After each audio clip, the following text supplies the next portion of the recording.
What I'm about to narrate is probably the saddest and most atrocious story of my life. I'm going to share it on this occasion anonymously due to the sensitive topics it deals with, although I've already told you other anecdotes with my real name visible. This story begins or, well, to be more precise, comes back to me, revives when on Monday, January 8, 2024, after 20 years we met again. Aldo, Elias, Luis, Lucy and we met because Aarón took his own life. That was the news Lucy gave us the day before through a phone call. Somehow she had managed to get everyone's phone number, and this story would begin more than 20 years ago when we were in high school, when it wasn't so common for all teenagers to have cell phones.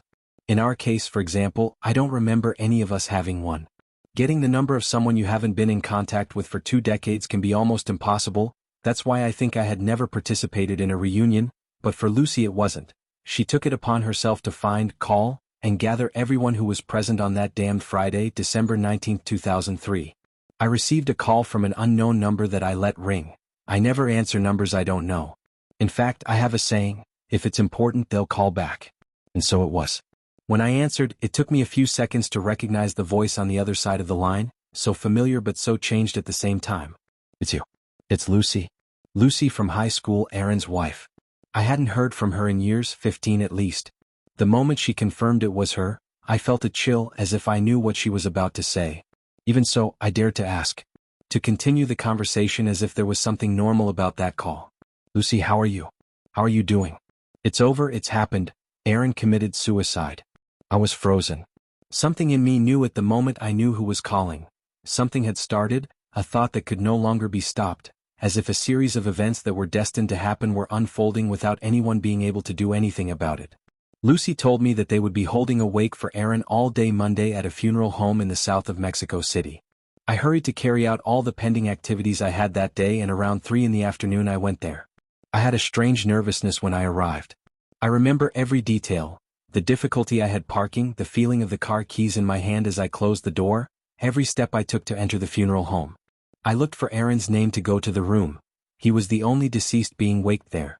I asked her why and she told me that the Syrians didn't turn on, that they had already tried and decided better. Leave them there on the coffin. He didn't respond to anything. He just said that the next day the body would be cremated, and the ashes would be placed in a crypt. He wanted us to be present, and above all he wanted us to go to his house afterward to talk about what had happened 2 decades ago. We agreed. It was impossible to avoid this action. The thought of it terrified me, but we had time before that would happen. It could be delayed for at least a few hours, so we changed the subject and spoke as friends who meet again, as if there weren't a macabre history behind it. It was 2 a.m. when the 5 of us went outside to smoke. The funeral home was practically empty, with very few of Aaron's relatives, and all the other wings were still dark. I've always tried to lighten moments like this in wakes with laughter. I think it's a defense mechanism because I always end up making a joke, some silly comment that causes the muffled laughter of those present. Maybe amidst so much pain, laughter is a brief respite for them. Alma, I don't remember what I said, but everyone laughed. Even Lucy couldn't hold back her laughter. We all laughed loudly as if we needed that at that moment. Let it out. We hadn't cried like that, but I guess we released a lot of emotion through a burst of laughter, though we noticed someone else was laughing from across the street, someone barely visible between the trees, behind a gate that marked the boundary of a clinic of the Mexican Institute of Social Security. Someone or something was laughing with us, someone hidden in the shadows, a man in black. Motionless, staring at us, our brief moment of peace ended. He was smiling at us. It seemed like he was mocking us. Taking a step back, he disappeared, as if the shadows had swallowed him or as if he had faded right before us. We were stunned, but we knew who it was. Deep down, we knew who it was who had come to mock us, to make us see that he had returned, that he had taken him to continue. I have to go back and tell what happened the morning of December 18, 2003, almost 20 years ago. Years when my 5 friends and I talked about supernatural things. It was recess time, we were in 3rd year of middle school. We were 2 days away from vacation, and we knew Aarón was going to change schools, that our friendship as we knew it, at least in that stage, was coming to an end. We thought it would be interesting to get a Ouija board to play with, to have an experience, a story in common to remember together if we ever met again. We set out to inquire about the subject with acquaintances. We agreed to gather as much information as possible and do it properly, to find all the elements we would need to actually communicate with something. I still remember everything we mentioned on Friday during recess.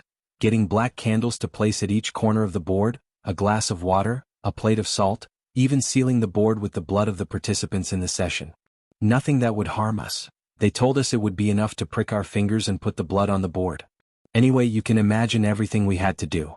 After class, we met up and went to buy the board and the ingredients we would need. There was just one important thing missing: the place where we could play without anyone bothering us.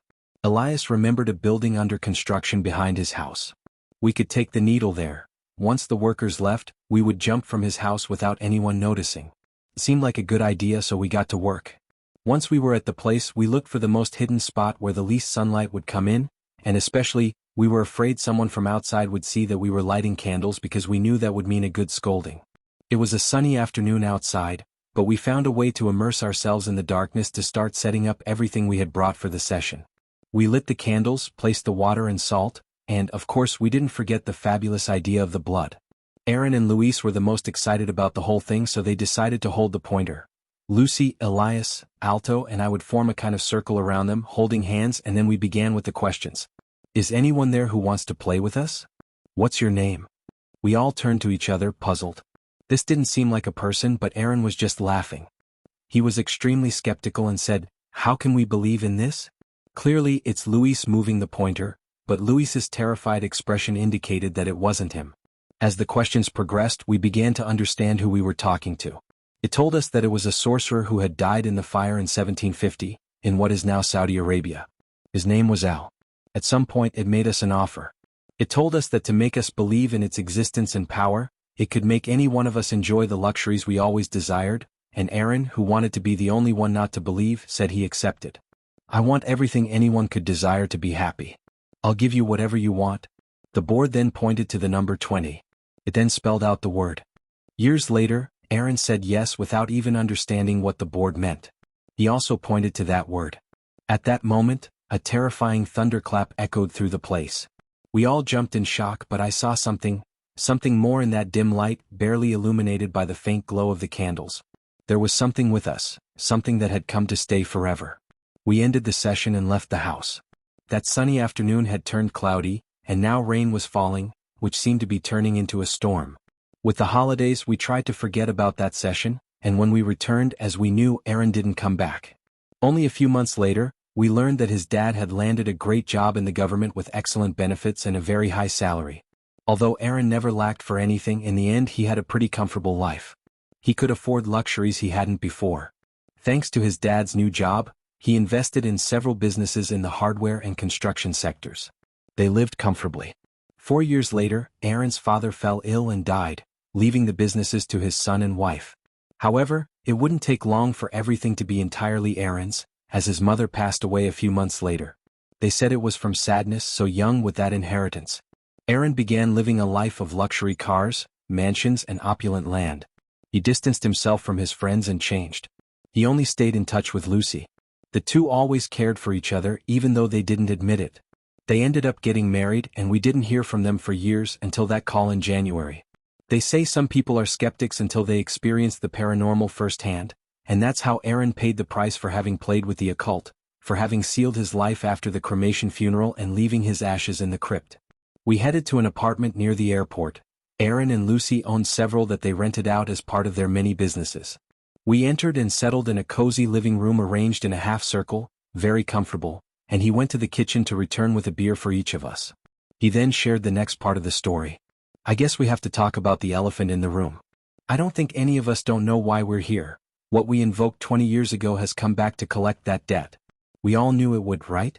Because I don't think I'm the only one who dreamed about it in the last few days. At that moment, everyone nodded. Personally, I had been dreaming about it since the 20th anniversary of that first session, not with the entity but with that day as if a debt was returning. Aldo and Elias mentioned they'd had recurring dreams with a character from Black Man very similar to the one we saw outside the funeral home. They had dreamed about him several times, from December 18th until the night of Aaron's death. Luis, for his part, said that, like me, he had dreamed about that day during the last few weeks. What we only confessed to the others at that moment was that both he and I had seen him before, that day between the shadows, present in the room the afternoon we summoned him.